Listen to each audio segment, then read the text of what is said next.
Halo, balik lagi sama saya. Nah, kali ini kita akan ngomong ke subbab terakhir, yaitu jenis dari selling price calculation, atau bisa dikatakan tipe-tipe dari perhitungan harga jual. Nah, perhitungan harga jual sendiri nanti akan dibagi menjadi 4, di mana ada jenisnya dan kegunaannya masing-masing. Nah, kalau kita lihat dari tipenya di sini ada 4. Ada yang namanya plan profit pricing.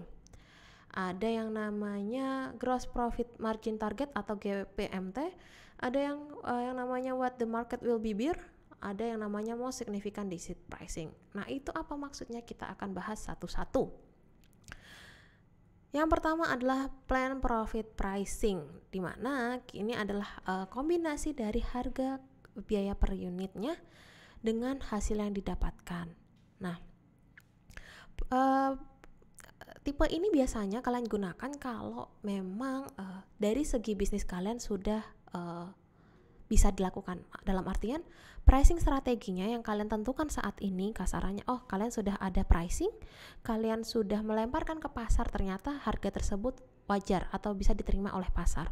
Nah, kalian bisa menggunakan sistem ini, plan profit pricing. Jadi sudah jelas profitnya gimana nih, plannya seperti apa.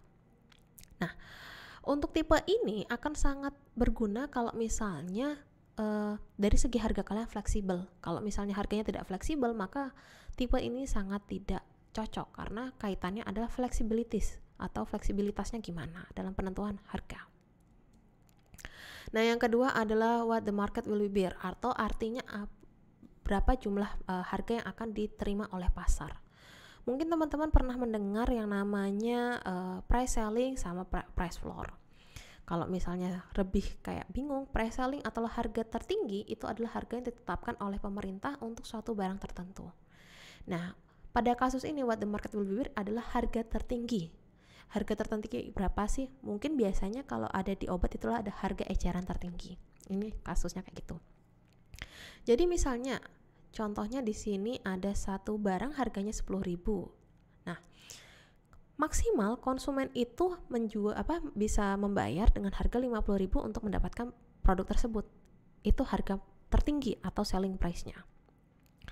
Kalau misalnya ternyata harganya di atas 50.000, ya udah, konsumen udah nggak sanggup dan nggak akan mau beli lagi. Mereka akan memilih produk lain dengan harga yang lebih murah. Jadi bisa dikatakan bahwa batas maksimal yang bisa dibayarkan oleh konsumen adalah 50.000 saja. Jangan lebih. Ketika lebih, konsumen akan berpindah atau lari dari kalian. Jadi, kalau misalnya udah pakai sistem ini, kalian mau tidak mau harus kayak melihat gimana sih dari segi kompetitor. Harga kompetitor ini gimana? Kompetitor kasarannya dia dijual di harga 30.000. Mau nggak mau kalian juga ngelihat, dengan tipe seperti ini, karena dari segi konsumen hanya maksimal adalah 50.000, ya udah, kita bermain di 30.000 juga. Jangan sampai terlalu tinggi konsumen tidak akan mau beli.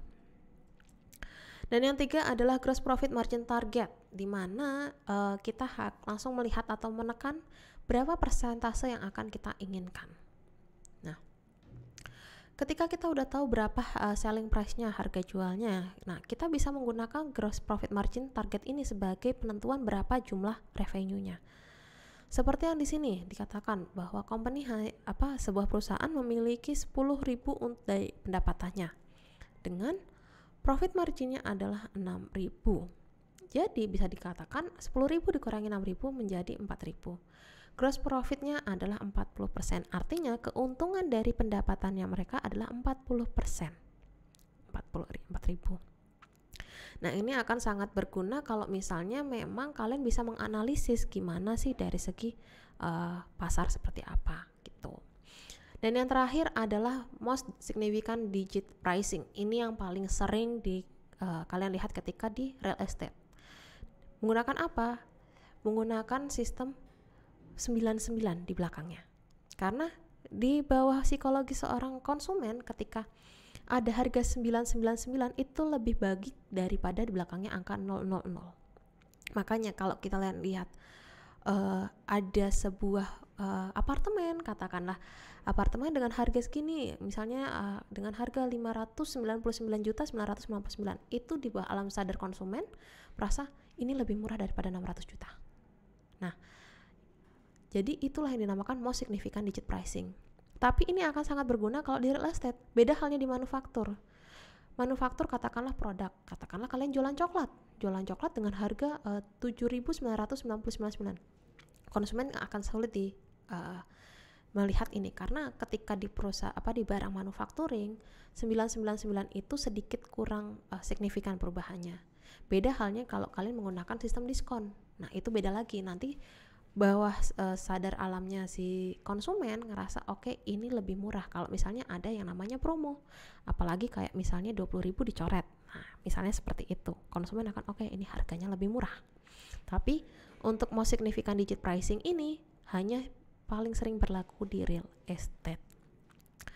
Oke, sampai di sini dulu untuk penjelasan atau pembahasan atau diskusi kita terkait dengan pricing. Nanti kalau teman-teman masih ada yang bingung, silahkan tanyakan langsung kepada saya. Kurangnya saya mohon maaf. Wassalamualaikum warahmatullahi wabarakatuh.